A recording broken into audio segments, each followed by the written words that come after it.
నమస్కారం ఘంటారావానికి స్వాగతం. ముందుగా ప్రధాన అంశాలు.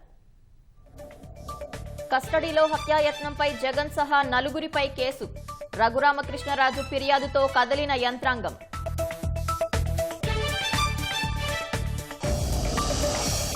పుట్టినరోజు నాడే హత్యకు కుట్ర చేశారన్న రఘురామ. కస్టడీలో హింస కుట్రదారులకు శిక్ష పడాలని డిమాండ్.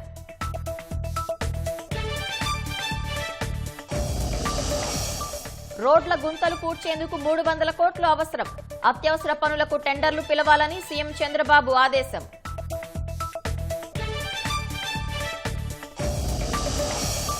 చెత్తతో సంపద సృష్టిపై దృష్టి సారిద్దామన్న పవన్. పిఠాపురంలో పైలట్ ప్రాజెక్టుగా ఎస్ఎల్ఆర్ఎం అమలుకు నిర్ణయం. తల్లికి వందనంపై వదంతులు నమ్మొద్దన్న విద్యాశాఖ. పథకానికి ఇంకా మార్గదర్శకాలు ఖరారు చేయలేదని స్పష్టత.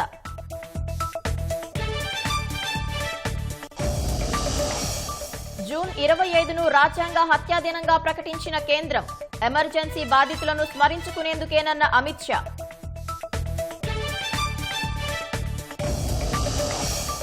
నేపాల్లో భారీ వర్షాలకు నదిలో కొట్టుకుపోయిన 2 బస్సులు. 65 మంది గల్లంతు, ప్రయాణికుల్లో 7 భారతీయులు.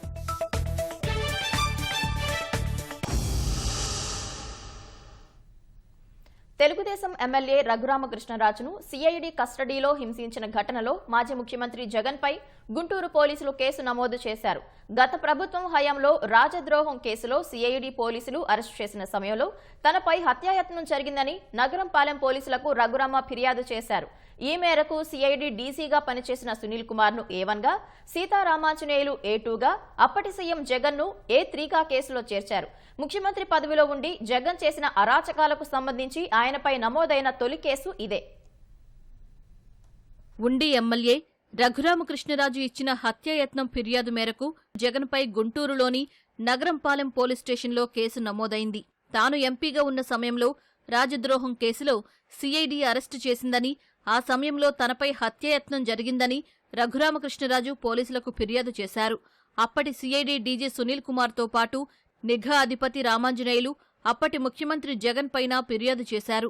ఈ నెల 11న ఈమెయిల్ ద్వారా రఘురామకృష్ణంరాజు ఫిర్యాదు చేయగా వెంటనే నగరంపాలెం పోలీసులు A1 గా సునీల్ కుమార్, A2 గా సీతారామాంజనేయులు, A3 గా జగన్ పై కేసు నమోదు చేశారు. ఈ కేసులో మొత్తం 5గురిని నిందితులుగా చేర్చారు. వైకాపా నుంచి ఎంపీగా గెలిచిన రఘురామకృష్ణరాజు అనంతరం ఆ పార్టీకి దూరంగా ఉంటూ వైకాపా అధినేత జగన్ పై తీవ్ర విమర్శలు చేశారు. దీనిపై సిఐడి పోలీసులు రాజద్రోహం కేసు నమోదు చేసి 2021 మే 14న హైదరాబాద్లోని నివాసంలో రఘురామకృష్ణంరాజుని అరెస్టు చేసి గుంటూరులోని సిఐడి ప్రాంతీయ కార్యాలయానికి తరలించారు. అదే రోజు రాత్రి కస్టడీలో ఉన్న తనను తీవ్రంగా హింసించారని, హత్యాయత్నం చేశారని రఘురామకృష్ణరాజు ఫిర్యాదు చేశారు. లాఠీలతో పాటు రబ్బరు బెల్టులతో కొట్టారని, బైపాస్ ఆపరేషన్ చేయించుకున్న తన గుండెలపై కూర్చుని చంపేందుకు యత్నించారని పోలీసులకు ఇచ్చిన ఫిర్యాదులో పేర్కొన్నారు. విపరీతంగా కొట్టి తన ఫోన్ పాస్వర్డ్ చెప్పించుకున్నారని, అందులోని సమాచారం తీసుకున్నారని ఆరోపించారు. ఈ విషయాన్ని సిఐడి చీఫ్ సునీల్ కుమార్ జగన్కు వీడియో కాల్లో చూపించారని రఘురామకృష్ణరాజు ఫిర్యాదులో పేర్కొన్నారు. ఈ విషయాన్ని జూన్ 11న గుంటూరు ఎస్పీకి ఫిర్యాదు చేశారు. అదనపు సమాచారం జోడించి జూలై 11న మరోసారి ఫిర్యాదును మెయిల్ ద్వారా పంపించారు.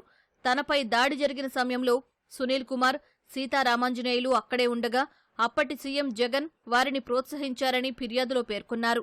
అప్పటి ఘటనలో ప్రత్యక్షంగా పాల్గొన్న విజయపాల్ను A4, తప్పుడు వైద్య నివేదిక ఇచ్చిన అప్పటి జీజీహెచ్ సూపరింటెండెంట్ ప్రభావతి పేరును A5 గా చేర్చారు. ఆయన ఒక బల్ల మీద పనుకోబెట్టి హార్ట్ పేషెంట్ అయిన కూడా చూడకుండా అతని పైన ఒక పోలీసు వారు కూర్చొని అతని మీద రబ్బర్ బెల్టులతోటి కాళ్ళ మీద కొడతాం. అప్పుడున్న సిఐడి పోలీసు వాళ్ళందరూ కూడా ఆ రోజున్న చీఫ్ మినిస్టర్ గారికి లైవ్లో అతన్ని చూపించిన ఆయన్ని చేసిన హెరాస్మెంట్ని, టార్చర్ని, కస్టోడియల్ టార్చర్ని చూసిన విధానం ఏదైతే ఉందో పైశాచికం పొంది వీటి మీద ఆధారపడి ఈరోజు కేసు నమోదు చేయడం జరిగింది. వీళ్ళందరినీ కూడా ఇమీడియట్గా సెక్షన్ ఆఫ్ లా 307 ఉంది కనుక వీళ్ళని అరెస్ట్ చేయాల్సినటువంటి ఆవశ్యకత ఉంది. అట్లాగే కొత్త యాక్ట్ ఏదైతే ఉందో దాని ప్రకారం కూడా బిఎన్ఎస్ యాక్ట్ ఏదైతే ఉందో దాన్ని కూడా సెక్షన్ ఆఫ్ లా కూడా కొంత యాడ్ చేసేసి చేయాల్సినట్టు, ఎందుకంటే ఆ యాక్ట్ ప్రకారం సీనియర్స్ పనిష్మెంట్ ఉంటాయి కనుక ఆ దిశలో కూడా వీళ్ళు ఆలోచించాల్సినటువంటి పరిస్థితి ఉంది. నగరంపాలెం పోలీస్ స్టేషన్లో కేసు నమోదైన విషయం ఓ కానిస్టేబుల్ ద్వారా ముందుగానే అప్పటి సిఐడి అదనపు ఎస్పీ విజయపాల్కు తెలియడంతో అరెస్టుకు భయపడి ఆయన అజ్ఞాతంలోకి వెళ్లిపోయారు. మిగిలిన అధికారులు సైతం అప్రమత్తమయ్యారు. రఘురామ చేసిన ఆరోపణలను సుప్రీంకోర్టు కొట్టివేసిందని సునీల్ కుమార్ సామాజిక మాధ్యమాల్లో స్పందించారు. వైకాపా ప్రజా వ్యతిరేక విధానాల్ని తప్పుపట్టాననే కక్షతో 2021లో తన హత్యకు కుట్ర చేశారని ఉండి ఎమ్మెల్యే రఘురామకృష్ణరాజు ఆరోపించారు. పుట్టినరోజు నాడే సిఐడి కస్టడీలో చంపేందుకు ప్రయత్నించారని ఆవేదన చెందారు. అప్పట్లో చంపడానికి యత్నించిన వారందరికీ కఠిన శిక్ష పడాలని కోరుకుంటున్నట్లు రఘురామ చెప్పారు. తీసుకెళ్లి బొక్కలో పడేశారు, సాగుకొట్టారు, ఒక ఉన్మాదంతో చేశారు. మేము ఒక 5 నిమిషాలు బయటికి వెళ్ళి భోంచేసి వస్తూ ఉన్నారు. ఇళ్ళ వెళ్ళారు. మళ్ళీ వెంటనే ఒక 5గురు కట్టుకుని వచ్చేసారు. వచ్చి లాకేశారు. బ్యాగ్లోంచి తాడు తీసాడు, నా కాళ్ళకు కట్టాడు, ఒకడు చేయి పట్టుకున్నాడు. ఇంకా కాళ్ళ మీద ఒకడు ఎదురు లాటి, ఇంకోడు ఒక చిన్న క్రికెట్ హ్యాండిల్ లాంటి దానికి ఒక బెల్ట్ ఉంది, అది రబ్బరు. ఈడో షాటు ఆడో షాటు. వీళ్ళు తీసిన వెంటనే ఆడు కొడతాడు, వీడు తీసిన వెంటనే మళ్ళీ ఈడు కొడతాడు.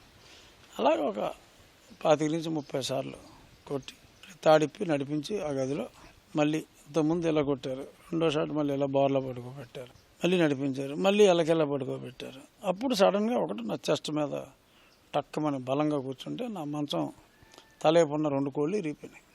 నాకు ఓపెన్ హార్ట్ సర్జరీ అయింది. 5వ నెలకు కావాల, 4 నెలలు కంప్లీట్ అయినాయి.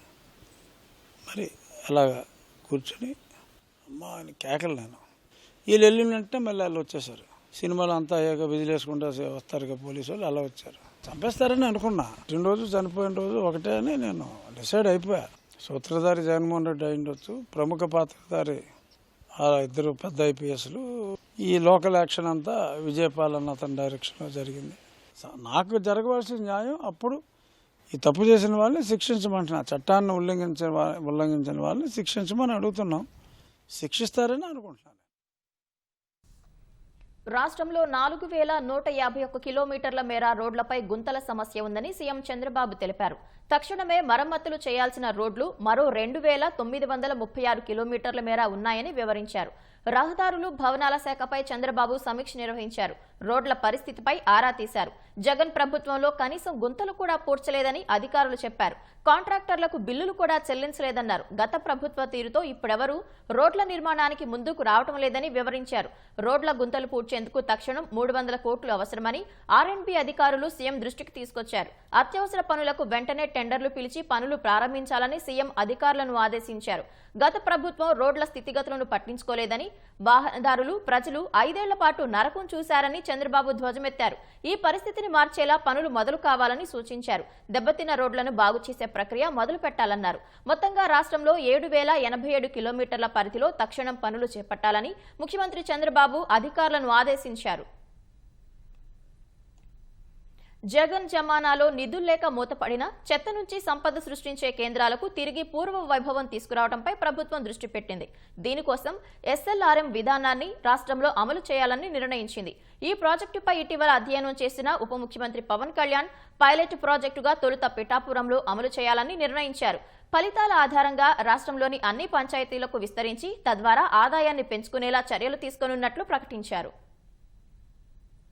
వైకాపా ప్రభుత్వ నిధుల మళ్లింపుతో చితికిపోయిన పంచాయతీలకు ఆదాయం పెంచేలా చర్యలు తీసుకోవాలని ప్రభుత్వం నిర్ణయించింది. తమిళనాడు రాష్ట్రం వెల్లూరులో అమలు చేస్తున్న సాలిడ్ లిక్విడ్ రిసోర్స్ మేనేజ్మెంట్ ప్రాజెక్టును పరిశీలించిన ఉప ముఖ్యమంత్రి పవన్ కళ్యాణ్ కీలక నిర్ణయం తీసుకున్నారు. గ్రామాల్లో చెత్తను రీసైక్లింగ్ చేసి ఆదాయం సమకూర్చుకునే విధంగా ఈ ప్రాజెక్టును రాష్ట్ర వ్యాప్తంగా అమలు చేయాలని నిర్ణయించారు. పైలట్ ప్రాజెక్టుగా తన సొంత నియోజకవర్గం పిఠాపురంలో తొలుత చేపట్టి సమగ్రంగా అధ్యయనం చేయనున్నట్లు తెలిపారు. లోటుపాట్లను గుర్తించి అక్కడ విజయవంతమయ్యాకే రాష్ట్ర వ్యాప్తంగా విస్తరించనున్నట్లు తెలిపారు. బాధ్యతలు చేపట్టిన తర్వాత తొలిసారి తాడేపల్లి పంచాయతీరాజ్ గ్రామీణాభివృద్ధి శాఖ కార్యాలయానికి వెళ్లిన పవన్ అధికారులతో కలిసి ఎస్ఎల్ఆర్ఎం ఫోటో ప్రదర్శనను తిలకించారు. చెత్తను రీసైక్లింగ్ చేస్తోన్న తీరు, అవలంబిస్తోన్న విధానాలను అడిగి తెలుసుకున్నారు. పనికిరాదని ఇళ్ల నుంచి పడేసే 169 రకాల చెత్తతో ఏటా 2643 కోట్ల ఆదాయం తీసుకురావచ్చని పవన్ తెలిపారు. దీనివల్ల రాష్ట్రంలో 2.5 లక్షల మందికి ఉపాధి కల్పించే వీలుందన్నారు.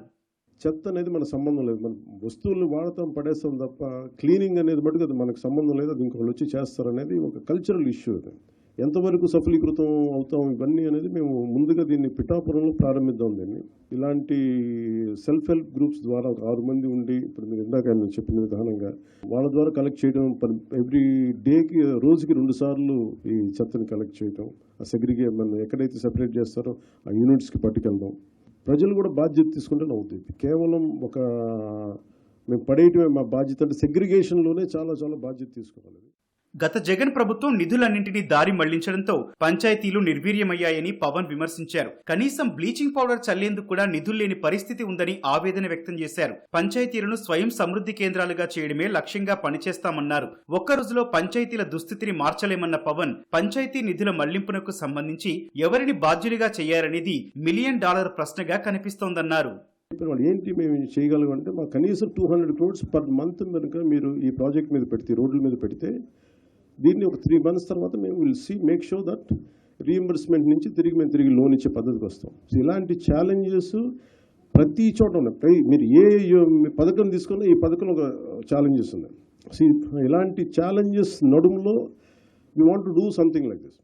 గత ప్రభుత్వంపై నమ్మకం లేకపోవడంతో పెట్టుబడిదారులు తమ ప్రాజెక్టుల్ని మధ్యలోనే వదిలి వెళ్లిపోయారని పవన్ అన్నారు. గ్రామీణ రోడ్ల అభివృద్ధికి ఏషియన్ ఇన్ఫ్రాస్ట్రక్చర్ ఇన్వెస్ట్మెంట్ బ్యాంక్ పెట్టుబడి పెట్టేందుకు ముందుకొచ్చిన వైకాపా ప్రభుత్వం తన వాటా నిధులివ్వకపోవడంతో వారు వెళ్లిపోయారని తెలిపారు. ప్రస్తుతం తీసుకుంటోన్న ప్రతి నిర్ణయం సవాళ్లతో కూడుకుందన్న పవన్ ప్రభుత్వ విధానాలకు ప్రజలు పూర్తి సహకారం అందించాలని కోరారు. ముఖ్యమంత్రి చంద్రబాబు మరోసారి ప్రజల పట్ల తన మంచి మనసు చాటుకున్నారు. ఉండవల్లి నివాసం నుంచి సచివాలయానికి వెళ్తుండగా సమస్యలు చెప్పుకునేందుకు వచ్చిన ప్రజల్ని చూసి రోడ్డుపై కాన్వాయ్ ఆపారు. ప్రజల నుంచి వినతులు స్వీకరించి వారి సమస్యల పరిష్కారానికి భరోసా ఇచ్చారు. ముఖ్యమంత్రి చంద్రబాబు సచివాలయానికి వెళుతూ తన ఇంటి వద్దకు సమస్యలతో వచ్చిన ప్రజల్ని చూసి రోడ్డు మీద కాన్వాయ్ ఆపారు. అందరినీ పలకరించిన ఆయన వారి యోగక్షేమాలు అడిగి తెలుసుకున్నారు. అనంతరం వారి నుంచి వినతులు స్వీకరించారు. నక్సల్స్ చేతిలో ప్రాణాలు కోల్పోయిన మాజీ ఎమ్మెల్యే సివేరి సోమ భార్య ఇచ్చావతితో పాటు కుమారుడిని చంద్రబాబు గుర్తుపట్టి ఆప్యాయంగా పలకరించారు. కుమారుడు చదువు విషయాన్ని ఆమె ముఖ్యమంత్రి దృష్టికి తీసుకెళ్లారు. బాలుడి చదువు బాధ్యత తాము తీసుకుంటామని, ధైర్యంగా ఉండాలని చంద్రబాబు హామీ ఇచ్చారు. చూసి మరి ఆపడం చాలా సంతోషంగా హ్యాపీగా ఫీల్ అయ్యాము. ఎందుకంటే మరి మర్చిపోకుండా మమ్మల్ని ఇంకా ఆ రోజు మాట ఇచ్చారు కాబట్టి చూడగానే బండి ఆపి మమ్మల్ని ఆదరించినందుకు చాలా సంతోషంగా ఫీల్ అవుతున్నామండి. మరి అదేవిధంగా బాబు స్టడీలో అయితే మేము చూసుకుంటామని మాట ఇచ్చారు. చాలా హ్యాపీగా ఉంది. వైకాపా గూండాల దాడిలో సర్వస్వం కోల్పోయానని అరకులోయ సర్పంచ్ శ్రీనివాస చంద్రబాబుకు వివరించారు. సమస్య పరిష్కారానికి చంద్రబాబు భరోసా ఇవ్వడంతో శ్రీనివాస్ హర్షం వ్యక్తం చేశాడు. అల్లూరు సీతారామరాజు జిల్లా అరకువేల్ మండలం సార్. నేను మాదల పంచాయతీ సర్పంచ్ సార్. తెలుగుదేశం పార్టీలో గెలిచాను సార్ 2019 సంవత్సరంలో. వైసీపీ అధికారంలో ఉన్నప్పుడు నా ఇల్లు మరియు నా ఖాళీ స్థలం అంతా ధ్వంసం చేసి నా యొక్క ప్రాపర్టీ ఆక్యుపై చేసింది సార్. ఆ విషయంపై నేను మా ముఖ్యమంత్రి గారికి లెటర్ ద్వారా ఇవ్వడం జరిగింది. తక్షణమే నీ యొక్క సమస్య పరిష్కారం చేస్తానని మా ముఖ్యమంత్రి గారు హామీ ఇవ్వడం జరిగింది సార్. వైసీపీ గుండాలు ఆ రోజు నా ఇల్లు ధ్వంసం చేసి నా వస్తువు మొత్తం పాడేసి కాల్చి బూడిద చేశారు సార్. ఎస్పీ గారికి కంప్లైంట్ ఇచ్చాను, సిఏ గారికి కంప్లైంట్ ఇచ్చినా సరే ఆనాటి గవర్నమెంట్లో నాకు రెస్పాండ్ లేదు సార్. ఇప్పుడు నీ పని త్వరలోనే నేను పరిష్కరిస్తానని మా నాయకుడు చెప్పడంతో నాకు కొద్దిగా సంతోషం కలిగింది సార్. మరికొందరు వ్యక్తులు సమస్యలపై వినతి పత్రాలు ఇవ్వగా పరిష్కరిస్తామని సీఎం భరోసా ఇచ్చారు. శ్రీకాకుళం జిల్లా రణస్థలమన్నం తెప్పలవలస గ్రామం నుండి వచ్చాం. మాది 76/2 సర్వే నెంబర్లో మా అమ్మాయికి రిజిస్ట్రేషన్ చేసాం 31/3/2022. అదే భూమిలో డబల్ రిజిస్ట్రేషన్ చేశారు. విఆర్ఓ గారు లంచం తీసుకొని ఈ ధృవీకరణ సర్టిఫికేట్ ఇచ్చారు కాబట్టి ఇన్ని స్పందన చేసాం. అయినా ఎవరు కూడా మాకెవరు న్యాయం చేకూర్చలేదు. అందుకోసమని మా అమ్మాయి తరని భూమి మాకు ఇప్పించవలసిందిగా కోరుతున్నాం. అదే ఆ మనిషి త్వరగా చంద్రబాబు నాయుడు గారికి మేము హృదయపూర్వకంగా కంప్లైంట్ ఇవ్వడం జరిగింది. అది తల్లికి వందనం పథకంపై ప్రచారం అవుతున్న వదంతులను పాఠశాల విద్యాశాఖ కొట్టిపారేసింది. పథకానికి ఇంకా మార్గదర్శకాలు ఖరారు చేయలేదని స్పష్టం చేసింది. తల్లికి వందనం పథకానికి ఇంకా ఎలాంటి మార్గదర్శకాలు ఇవ్వలేదని విద్యాశాఖ కార్యదర్శి కోన శశిధర్ తెలిపారు. కేంద్ర ప్రభుత్వం ఇచ్చింది ఆధార్ నిబంధనల ఉత్తర్వులు మాత్రమేనని స్పష్టతనిచ్చారు. కూటమి ప్రభుత్వం రైతు సంక్షేమం కోసం పనిచేస్తుందని మంత్రి అచ్చెన్నాయుడు భరోసానిచ్చారు. వ్యవసాయ, సహకార, పశుసంవర్ధక శాఖ, మత్స్యశాఖల మంత్రిగా సచివాలయంలో ఆయన బాధ్యతలు స్వీకరించారు. వైకాపా ప్రభుత్వంలో పంటలకు గిట్టుబాటు ధర లేక రైతులు అనేక ఇబ్బందులు పడ్డారన్న అచ్చెన్న ప్రస్తుతం ఎలాంటి సమస్యలున్నా తమకు చెప్పాలని విజ్ఞప్తి చేశారు. గత తెలుగుదేశం ప్రభుత్వం అమలు చేసిన పొలం పిలుస్తోంది కార్యక్రమాన్ని మళ్లీ ప్రారంభిస్తున్నట్లు అచ్చెన్నాయుడు తెలిపారు. ప్రతి మంగళ, బుధవారాల్లో రైతుల వద్దకు వెళ్లాలని వ్యవసాయ అధికారులకు సూచించారు. 2014 నుంచి 2019 వరకు ఈ కార్యక్రమం చాలా దిగ్విజయంగా జరిగింది. ఈ కార్యక్రమాన్ని రేపు 23వ తారీఖున రాష్ట్రం మొత్తం మీద ఈ కార్యక్రమాన్ని ప్రారంభిస్తున్నాం. ఈ కార్యక్రమం ఉద్దేశం ప్రతి మంగళవారం, బుధవారం వ్యవసాయ శాఖ అధికారులు, ప్రజాప్రతినిధులు, వ్యవసాయ శాఖ అనుబంధ రంగాలకు చెందినటువంటి అధికారులందరూ కూడా పొలాల దగ్గరికి వెళ్లి, రైతుల దగ్గరికి వెళ్లి వారికి ఎడ్యుకేట్ చేయడం, వారికి సాంకేతిక పరిజ్ఞానాన్ని అందించడం, వారి భూమి ఏ రకంగా ఉంది, వారికి సమస్యలేంటి, ప్రభుత్వం ఏ విధంగా తోడ్పడాలి అనే సూచనలు, సలహాలు ఇచ్చి రైతుకి అన్ని విధాల ప్రభుత్వం నుంచి సహాయ సహకారాలు అందించాలని ఈ కార్యక్రమాన్ని మళ్ళీ ప్రారంభిస్తున్నాం. చిత్తూరు జిల్లాలో మాజీ మంత్రి పెద్దిరెడ్డి రామచంద్రారెడ్డికి ఎదురుదెబ్బ తగిలింది. పుంగనూరు నియోజకవర్గంలో వైకాపాకు చెందిన పలువురు నేతలు రాజీనామా చేశారు. పులిచెర్ల జెడ్పీటీసీ పదవికి మురళీధర్, పులిచెర్ల వైస్ ఎంపీపీలు రాశి ప్రసాద్, ఈశ్వరి రాజీనామా చేశారు. 4 ఎంపీటీసీ సభ్యులు, 7 సర్పంచులు వైకాపా సభ్యత్వాన్ని వదిలేశారు. వైకాపా నాయకులు తమను పట్టించుకోకపోవడం వల్లే పార్టీని వీడినట్లు తెలిపారు. నా పేరు తరిగొండ మురళీధర్. నేను పార్టీ ప్రాథమిక సభ్యత్వానికి రిజైన్ చేస్తున్నాను. అదేవిధంగా జడ్పీటీసీ పదవి కూడా రాజీనామా చేస్తున్నాను. బాధతో రిజైన్, ఎందుకంటే మాకు సక్రమంగా న్యాయం జరగలేదు. పార్టీలో మా వాళ్ళంతా మాట్లాడుకుని కార్యక్రమం ప్రకటించి ఆ పార్టీలో పోయి రాజకీయంగా మన భవిష్యత్తు గురించి మళ్ళీ చెప్తాను. 14 మంది రాజీనామా కార్యకర్త పట్టించుకునే నాదుడే కనపడాల. మాకు మా పార్టీలో ఇష్టం లేకుండా బాధపరిచారు. మేము ఎందుకు ఉండాలి పార్టీలో బాధపడుతున్నాం. తిరుమల కొండపైనున్న జపాలి తీర్థంలో విషాదం చోటు చేసుకుంది. ఆంజనేయ స్వామి దర్శనానికి వెళ్తున్న సమయంలో బెంగళూరుకు చెందిన భక్తురాలు ఉమారాణిపై ఎండిపోయిన కొమ్మ విరిగపడింది. ఒక్కసారిగా కొమ్మ పడటంతో ఆమె అక్కడికక్కడే కుప్పకూలిపోయారు. ఈ ఘటనలో తీవ్రంగా గాయపడిన ఉమారాణి తిరుమలలోని అశ్విని ఆసుపత్రికి తరలించి ప్రాథమిక చికిత్స అందించారు. ఆ తర్వాత మెరుగైన వైద్యం కోసం తిరుపతి బర్డ్ ఆసుపత్రికి తరలించారు.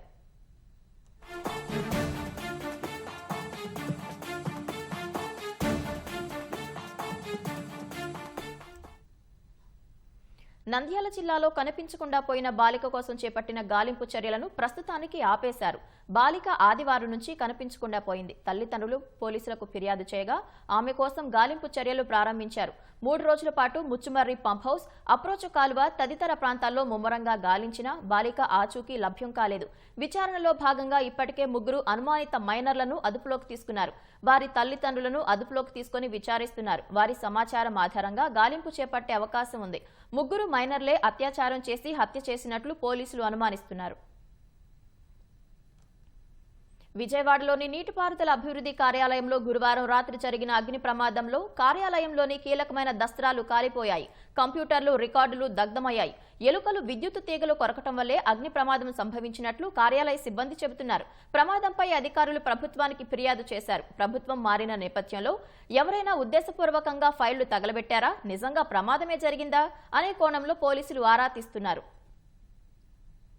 దేశంలో అత్యవసర పరిస్థితి విధించిన జూన్ 25న సంవిధాన్ హత్యా దివస్గా జరుపుకోవాలని కేంద్రం నిర్ణయించింది. ఈ మేరకు గెజిట్ నోటిఫికేషన్ విడుదల చేసింది. ఈ విషయాన్ని కేంద్ర హోంశాఖ మంత్రి అమిత్ షా ఎక్స్ ద్వారా వెల్లడించారు. 1975 జూన్ 25న అప్పటి ప్రధాని ఇందిరాగాంధీ దేశంలో అత్యవసర పరిస్థితి విధించడం ద్వారా తన నియంతృత్వ ధోరణిని ప్రదర్శించడమే కాకుండా ప్రజాస్వామ్య ఆత్మను ఉరితీశారని ఆరోపించారు. ఏ తప్పు చేయకపోయినా లక్షలాది మందిని జైళ్లలోకి తోశారని, మీడియాపై ఆంక్షలు విధించారని విమర్శించారు. అందువల్ల ప్రతి ఏడాది జూన్ 25న సంవిధాన్ హత్యా దినంగా జరపాలని మోదీ సర్కార్ నిర్ణయించినట్లు అమిత్ షా తెలిపారు. అత్యవసర పరిస్థితి విషయంలో ఎన్నో బాధలు అనుభవించిన వారిని స్మరించుకునే ఉద్దేశంతో ప్రభుత్వం ఈ నిర్ణయం తీసుకున్నట్లు కేంద్ర హోంశాఖ మంత్రి అమిత్ షా తెలిపారు. మద్యం కుంభకోణానికి సంబంధించిన మనీ లాండరింగ్ కేసులో ఢిల్లీ సీఎం కేజ్రీవాల్ కు సుప్రీంకోర్టులో ఊరట లభించింది. ఆయనకు మధ్యంతర బెయిల్ మంజూరు చేస్తూ ఉత్తర్వులు జారీ చేసింది.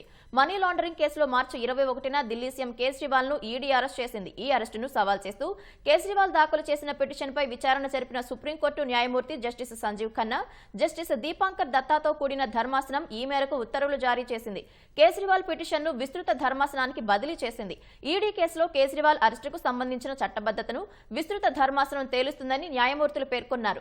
ఈ కేసులో ఈడీకి అరెస్టు చేసే అధికారం, విధానం సహా 3 ప్రశ్నలను లేవనెత్తారు. మరోవైపు సుప్రీంకోర్టు తీర్పును ఆమ్ ఆద్మీ పార్టీ స్వాగతించింది. సత్యమేవ జయతే అంటూ ఢిల్లీ సీఎం కేజ్రీవాల్ జాతీయ జెండాను పట్టుకుని ఉన్న ఫోటోను ఎక్స్లో పోస్టు చేసింది. నేపాల్లో వర్ష బీభత్సం కారణంగా త్రిశూలి నదిలో 2 బస్సులు కొట్టుకుపోయి 65 మంది ప్రయాణికులు గల్లంతయ్యారు. గత రాత్రి 3 గంటల 30 నిమిషాలకు ఈ ప్రమాదం జరిగింది. చిట్వాన్ జిల్లా సిమల్టాల్ ప్రాంతంలో కొండ చర్యలు విరిగిపడగా ఆ మార్గంలో వెళ్తున్న 2 బస్సులు త్రిశూలి నదిలో పడ్డాయి. ప్రవాహ ఉధృతి ఎక్కువగా ఉండటం వల్ల బస్సులు కొట్టుకుపోయినట్లు అధికారులు తెలిపారు. బిర్గంజ్ నుంచి కాఠ్మండూకు వెళ్తున్న ఏంజల్ డీలక్స్ బస్సులో 21 మంది ప్రయాణికులు ఉన్నట్లు అధికారులు చెప్పారు. గల్లంతైన వారిలో 7 భారతీయులు ఉండగా 6 గుర్తించారు. మరొకరి వివరాలు తెలియాల్సి ఉందన్నారు. గౌర్ నుంచి కాఠ్మండూకు వెళ్తున్న గణపతి డీలక్స్ బస్సులో 45 మంది ప్రయాణికులు ఉన్నట్లు అధికారులు తెలిపారు. 3 ప్రయాణికులు బస్సు నుంచి దూకి ప్రాణాలతో బయటపడినట్లు చెప్పారు. కొండ చర్యలు విరిగిపడటం వల్ల నారాయణ్ ఘాట్, ముగ్లింగ్ ప్రాంతంలో రాకపోకలు నిలిచిపోయినట్లు అధికారులు తెలిపారు. సమాచారం అందిన వెంటనే సహాయక సిబ్బంది ఘటనా స్థలానికి చేరుకొని కొండ చర్యల శిథిలాలను తొలగిస్తున్నట్లు చెప్పారు.